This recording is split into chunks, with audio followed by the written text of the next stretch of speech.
Kui saabus 14. aprilli õhtu 1912 aastal, oli Põhja-Atlandi ookean vaikne. Taevas oli selge, peaaegu polnud laineid ja tolle aja suurim ning üks kõige luksuslikumaid reisilaevu liikus sujuvalt. See oli RMS Titanic. Samal ajal kui reisijad sõid, puhkasid ja vestlesid, ei teadnud keegi, et nende teel ees ootavad suured jäämäed. Alles 4 päeva oli möödunud sellest, kui Titanic lahkus Southamptonist Inglismaalt. See oli laeva esimene reis ja selle sihtkoht oli New Yorgi linn Ameerika Ühendriikides. Titanic kuulus ja seda opereeris White Star Line, Briti laevandusettevõte. Reisil oli kaasas ka J. Bruce Ismay, laeva haldava ettevõtte kõrgeim ametnik. Titanic oli umbes 269 meetrit pikk. Selle kaal oli üle 46 000 brutotonni ja sellel oli 9 tekki reisijate, meeskonna, masinate ja muu varustuse jaoks. Tol ajal peeti seda suurimaks inimese loodud liikuvaks objektiks. Titanic ei olnud uhke ainult oma suuruse üle.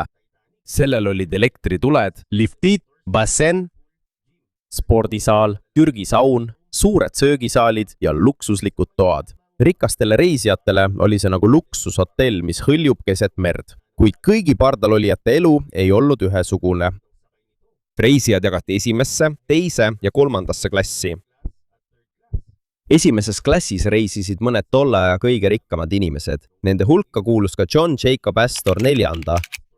Rikas Ameerika ärimees. Temaga koos oli tema noor abikaasa Madeline Astor, kes oli tol ajal rase. Seal oli ka Benjamin Guggenheim, kes pärines rikkast äriperekonnast. Esimeses klassis olid koos nendega veel teised ärimehed, poliitikud ja jõukate perekondade liikmed. Teises klassis olid õpetajad, preestrid, ärimehed ja muud spetsialistid. Kuigi nende laevaosa polnud nii luksusliku esimese klassi oma, oli see siiski paremas seisus kui paljude tolleaegsete laevade tavaline majutus. 3. klassis reisis üle 700 reisija. Enamik neist olid immigrandid Iirimaalt, Skandinaaviast, Liibanonist, Horvaatiast ja teistest Euroopa ja Lähis-Ida piirkondadest. Paljud neist müüsid oma vara ja kulutasid suure osa oma säästudest, et osta pilet. Nad olid teel Ühendriikidesse, et otsida tööd ja alustada uut elu.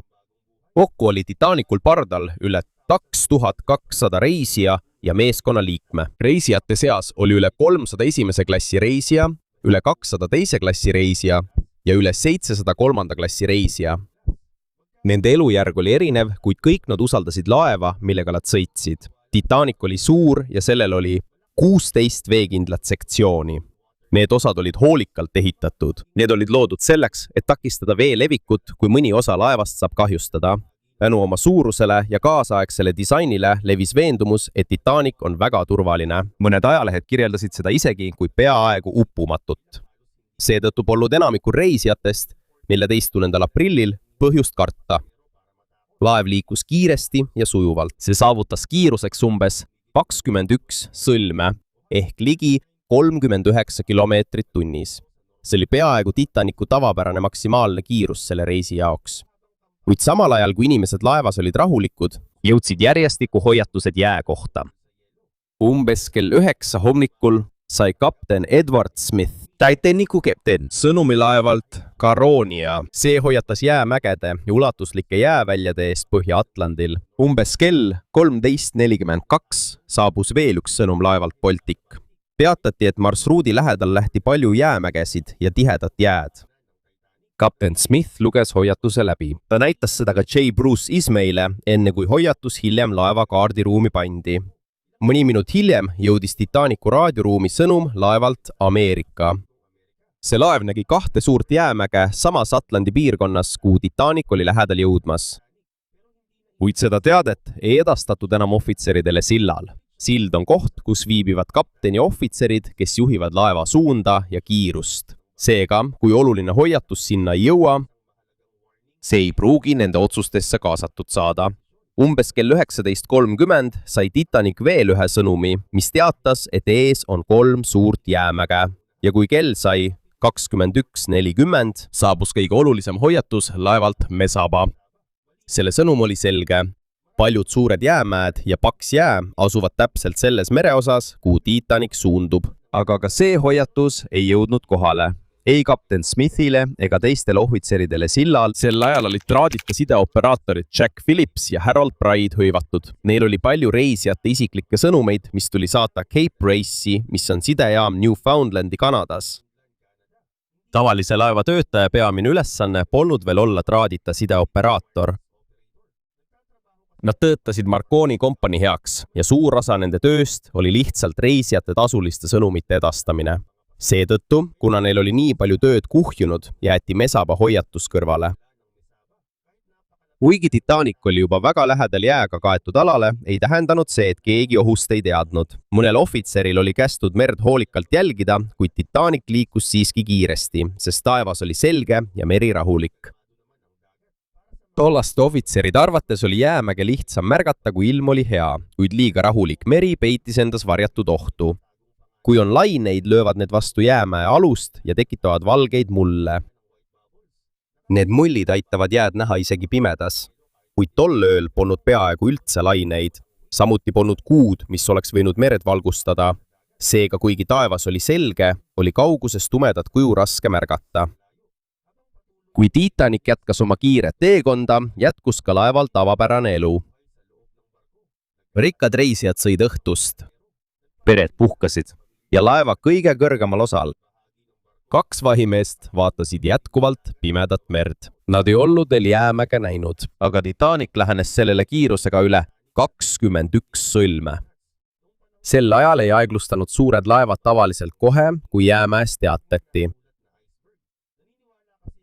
Mõned ohvitserid uskusid, et kiiremini liikuvat laeva on lihtsam juhtida, sest sellel on parem juhitavus, kuid sel ööl osutus see uskumus ohtlikuks. Titanicu kapten oli kapten Edward Smith. Ta oli 62-aastane ja üks White Star Line'i kogenumaid kapteneid. See pidi olema üks tema viimaseid reise enne pensionile jäämist. Umbes kell 21.20 läks kapten Smith puhkama ja jättis sillale esimese ohvitseri William Murdocki. Ohvitseri, kes ajutiselt vastutas laeva suuna ja kiiruse eest. Samal ajal kui ohvitserid jälgisid pimedat merd, jätkus elu Titanicul vaikselt ja rõõmsalt.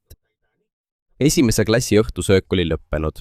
Mõned rikkad reisijad suundusid salongi, vastuvõturuumi ja suitsetamisruumi, et vestelda. Samal ajal mängis bänd, mida juhatas Wallace Harkley, 33-aastane viiuldaja Inglismaalt. Nad mängisid valssi, ragtime'i ja muud tolle aja populaarset muusikat. 3. klassis oli reisijatel ka oma pidu.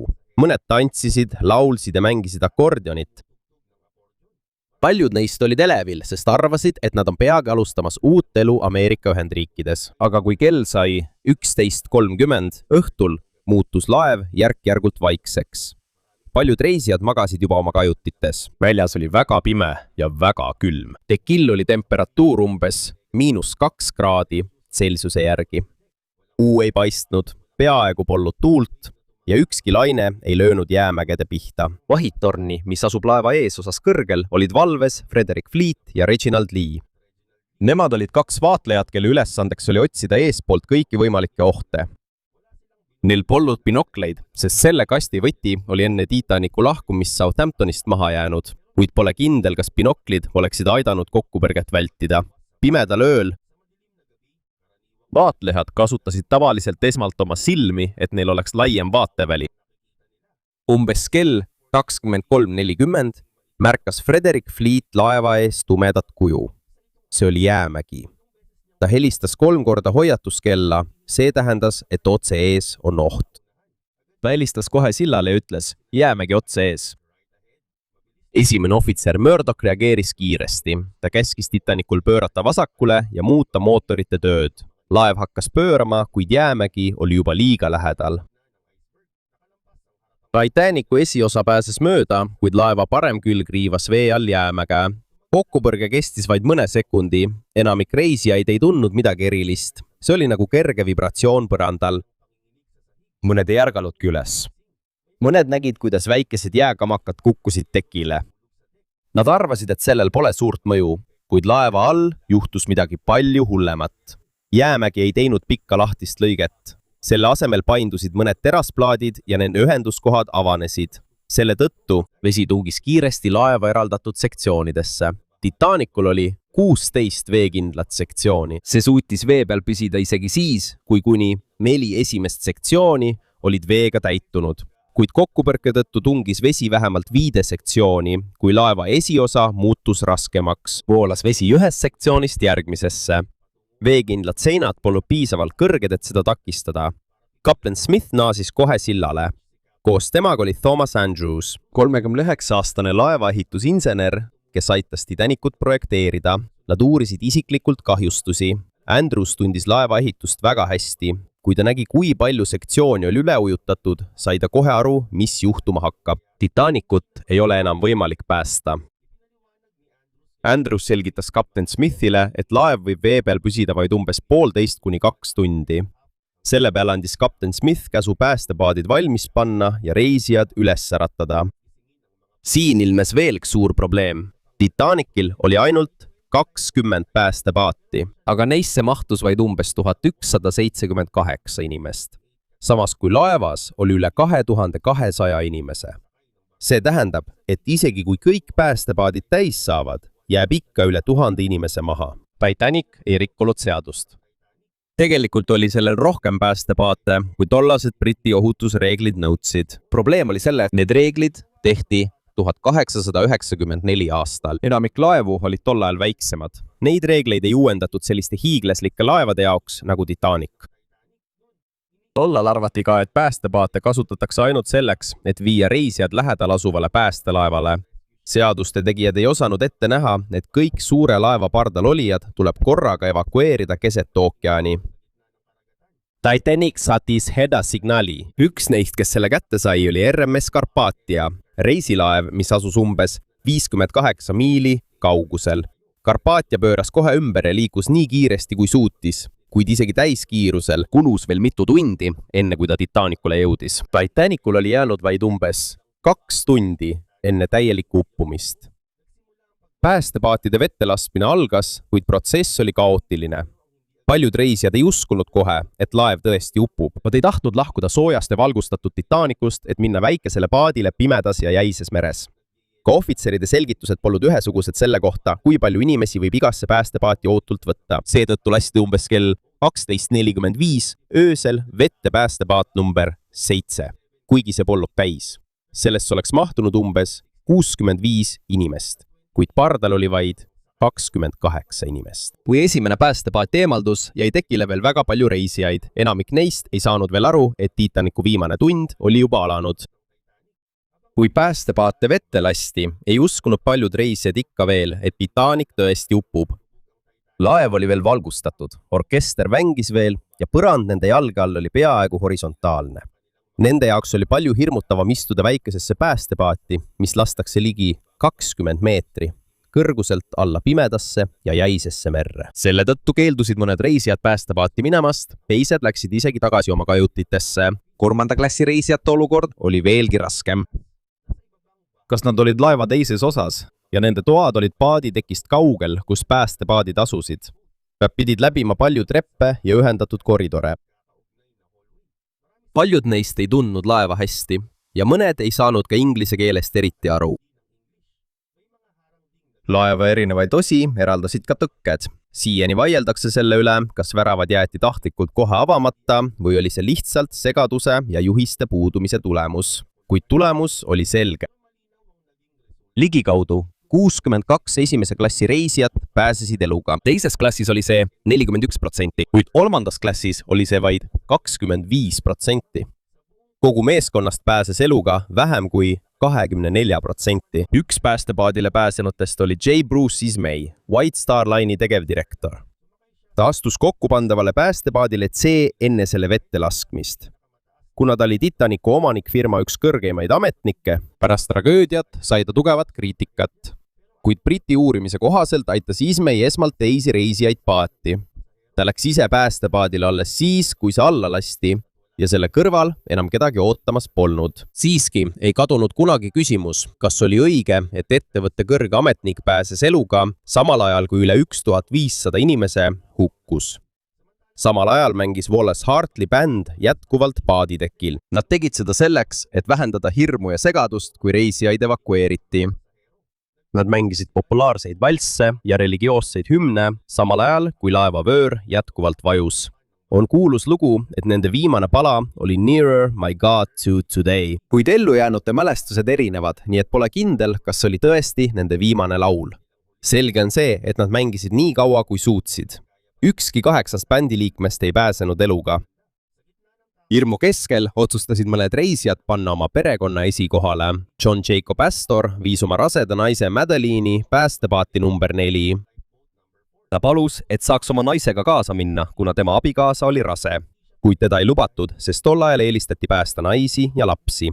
Astor ei vaielnud vastu ja lasi päästepaadil lahkuda. Madeleine jäi ellu. John Jacob Astor hukkus Titanicu uppumisel.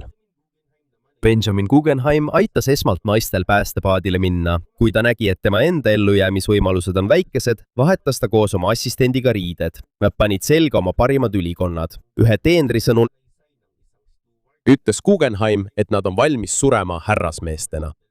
Ka tema ei pääsenud eluga. Kui evakuatsioon jätkus, raadiooperaator ei lõpetanud abi küsimist.